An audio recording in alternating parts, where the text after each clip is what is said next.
do not accept the existence of a God, a divine prime mover. No. Now, the reason you don't is because you can't prove that such a entity or being or energy exists. I can't, nor can anyone else. There is no proof. There is no proof that there is no. So therefore, you've concluded that there isn't one. That's right. You can't prove there isn't. You are never called upon to prove a negative. That's a law of logic. Right. When you accept such an important issue as the creation of the universe, on faith, you're destroying your confidence and the validity of your own mind. It has to be either reason or faith. I am against God for the reason that I don't want to destroy reason. I don't... Give us a chance, all right? We appreciate your zeal, but if you continue that, it's going to make it difficult for the other people to absorb what's going on here. He says, how can I be against God? I'm against those who conceived that idea. Tell us why. Tell us why. Because then it gives man permission to function irrationally, to accept something above and outside the power of their reason, and superior to reason. Okay, I just want to get this in before we break. You're an atheist. Yes. I could do the same to you, you know. Why? Since you're the host, I won't say it, but in other circumstances, I would say I don't approve of religion. I recognize your right to it. But You don't approve of religion because? Because it's mystical, because it's based on faith, not on reason and facts. So for you, but not for others, okay, what do you care? Somebody wants to worship a Christmas tree or a telephone pole, that's their business. I wouldn't stop them legally. I said I grant them the right to believe anything they want, but I don't have to approve. And the question was, I would say, you know, at them, but I would never pass any laws to stop them. Yeah. You've got to allow that you're not smart enough to know whether or not there's a God. Yes, I am, and everybody here is. Is what? Smart enough. That doesn't take much intelligence. You know why? Why? Because you're not called upon, I cannot be called upon to know a negative or to prove a negative. If there is a God and you prove it, that's fine. But you can't tell me you can't know that there isn't.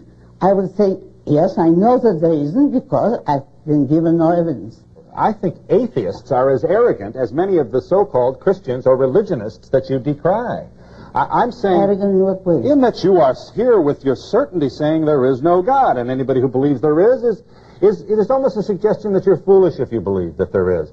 And I think that's a little arrogant and condescending if you... No, I don't call it foolish. I would have, if you want to tell the truth, I think it's a bad sign psychologically. It is a sign of a psychological weakness, of a man who is afraid to stand on his own mind and his own responsibility. Because, you see, the absence of proof has gone on for centuries. Every argument for the existence of God is incomplete, improper, and has been refuted, and people go on because they want to believe. Well, I regard it as evil to place your emotions, your desire, above the evidence of what your mind knows. Okay. But that's what you're doing with the idea of God, speaking philosophically. True. You say you need someone to explain the order, but what will you then have to explain God? You have to take what exists as a fact, and you start with what exists, and you see how much you can learn about it. It is not right, it is not proper to man to take anything on faith. Religion is a matter of faith. You accept a religion emotionally or because you were born to it. You have not chosen it rationally. I tend to think of this whole thing as ongoing, that there is an eternity and that we are going to be a part of that eternity, that we aren't just corpses in graves when we die. But we aren't corpses in graves. We are not there. Don't you understand that when this life is finished, you're not there to say, oh, how terrible that I'm a corpse. No. Well, this is true. It's finished. And what I've always thought was a sentence from some Greek philosopher, I don't unfortunately remember who it was, that I read at 16, and it's affected me all my life. I will not die. It's the world. What differentiates religion from any other human invention or endeavor, in the sense that, you know, anything we do is imperfect, anything we do runs in fads? Aren't we talking at the end of the day that religion is a tool, like logic is a tool, like politics is a tool, and humans can use or misuse any tool? No, I don't think so, because it's a reification. It says you're born unfree. You're born with original sin or with a duty to a stern parent. And a stern parent who won't quit. Let me say what I mean. I mean, my education is actually more Christian than Jewish, but these things coincide to a certain extent. You're taught that you must love someone, and you owe a duty of love and respect to someone who you must also fear.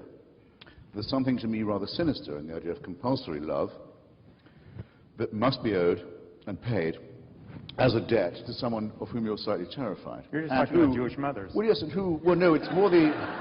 In this case, it's more the joke about the speaking role. It's more the father. It's more the eternal father. If the idea of the eternal father doesn't worry you, it should, because I don't know what your life experiences have been, comrades, but some of you may have fathers living. I'm sure a lot of you have fathers who have died. But if you had a father who said to you, "I'm never going to die," how would you feel? Fond of the old man as you might be. I'm never going to die. Your grandchildren will never see me die either. Your great-grandchildren will never see me. I'm never going away. That's not parenthood. It's not fatherhood. It's tyranny. And what does it do to you? It infantilizes you. It means you can never grow up. And though my favorite example, my favorite metaphorical example of religious belief as the origin of totalitarianism compares God a bit more to Big Brother than Father, you'll see that the same point holds in that way too.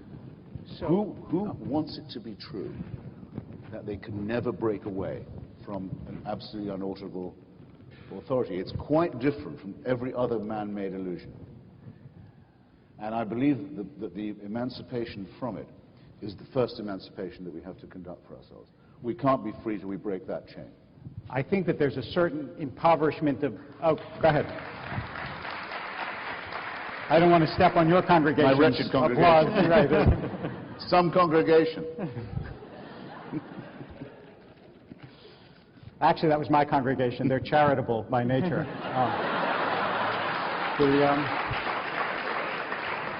I think there's a sort of impoverishment of imagination here, and I want you to see how this is working. I believe, no, I don't, but I'm going to step into my my friend's shoes here. Can I call you that? Okay, thank you. Help yourself. Thank you. I'm going to try now. I believe that God is actually just a projection of my human father, and therefore the idea that God will never die terrifies me, because I know that if a human father never dies, it would be terrifying. Realize that this is an inversion of the way it actually works. The whole point is that God, we use the metaphor father for God because we can't conceive of what God is like. But it's not like having a human parent. The idea that you have a creator who loves you, who cares for you not only in this life but beyond, is anything but terrifying, and most religious people in healthy religion don't experience it as terrifying. They experience it as consoling. They experience it as powerful and meaningful, and it's very rare, I must tell you. I have been at the bedside of many people before they've died. It's very rare that someone has said to me, "Oh, dear God, I just hope that there is no God after I die, because that would be terrifying." In fact, the exact opposite is what I always hear, which is, "Look, Rabbi, I don't know what's going to happen to me after I die, but I really do hope that there is a God, because I hope that there is something after this, and I hope I will be embraced." And they don't think of it as a tyranny. They think of it as the opposite of a tyranny, which we call love. But now I see with horrific clarity why you didn't like my mention of Sigmund Freud. Nietzsche is supposed to have said God was dead. Freud is supposed to have said God was dad. In the future of an illusion, his best essay on the subject, I think, he says that it's impossible to study religion without noticing its connection to wishful thinking. That people would like, as they expire, to think, I'm not going anywhere, I'm just going into the arms of a loving father. Yeah, who wouldn't like to believe that? Who here decides what they believe on the basis of their wish, though, may I inquire? Do any of you decide to believe things because they would console you? What about a word like, it hasn't come up yet in our discussion. Big, interesting, important word, begins with E, evidence. All the evidence is that the cosmos doesn't know we're here, that evolution doesn't know it's created us, that the stars don't look down on us, that there is no one who knows about or cares about or supervises our existence, that we have to face this on our own responsibility. That all the evidence is that way. There is no serious evidence any other way, but there is a strong desire that we could abolish and dissolve our responsibility and just relax and say, well, I'm so glad that as I check out, Daddy will be taking care of me. I've got some evidence. I don't think it's moral to be preaching that kind of thing. I'm sorry to say, and I think it's positively immoral to be preaching it to people who are ill, suffering, and defenseless. I think it's hateful to tell lies to people who are in that condition. What would you tell them? I would not encourage them to delude themselves. I just want to say... And when my turn comes, I won't listen to any rubbish of that kind. I want you to... Oh, go ahead. I could not possibly be more serious about it. You executed a very clever two-step there, and I just want to illustrate it. First, you said to believe in God is to believe in a stern totalitarian father.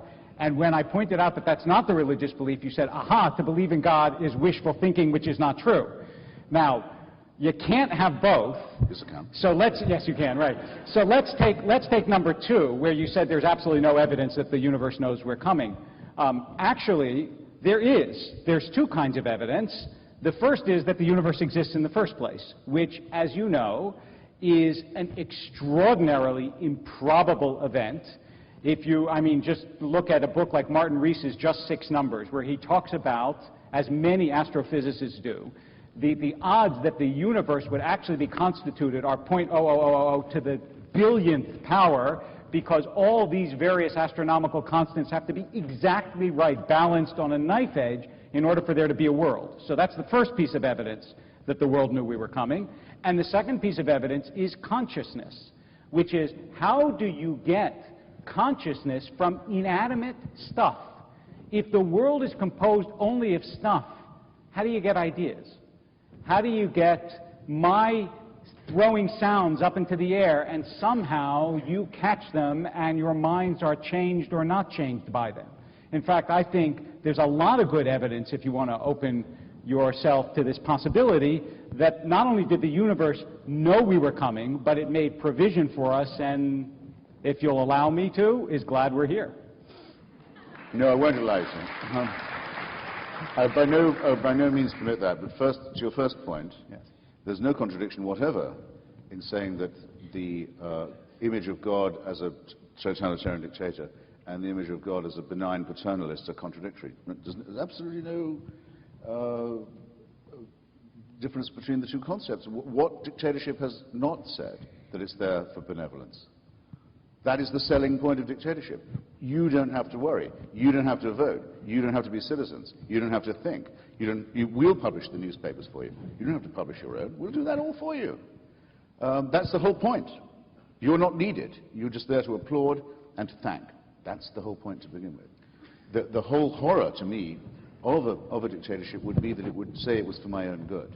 That's exactly the denial of liberty that I was trying to talk about. So, no, those concepts are the same. Now, to this knife-edge point, why are people so impressed that it so nearly didn't happen? Some designer, I might mention, on the knife-edge point. Knife-edge is exactly the right metaphor, as it turns out. Just in the little far-off suburban slum of our tiny solar system, that's a detail in the cosmos, just the one we know. we know the following, that of the other planets, all of them are either much too hot or much too cold to support any kind of life at all. If they ever did, they don't any longer and will never do so again. And that is true of very large tracts of our own planet. They're either too hot or too cold, and it's on a climatic knife edge as it is, and is waiting for the sun to swell up into a red dwarf, boil the oceans, and have done with the whole business. And we even know roughly the date on which that will occur. That's just in our suburb. It's in our hood. So we may have a little bit of somethingness now, but there's a great deal of nothingness headed our way. Some design, huh? They were waiting for us. It was waiting for us to occur, for you and me to arrive. 98.9% of every species that's ever been on Earth has already become extinct. So if there's a creator or designer, and I can't prove there isn't, who wanted that, this designer must be either very capricious, very cruel, very incompetent, or very indifferent. Grant him, and you must grant all that. You can't say, oh, what a welcome. What a table was spread for us to dine at. And then... may I... and you know what? I'm going to have to ask you something. Go ahead. Do you or do you not... Well, I'll say one thing and I'll ask you another.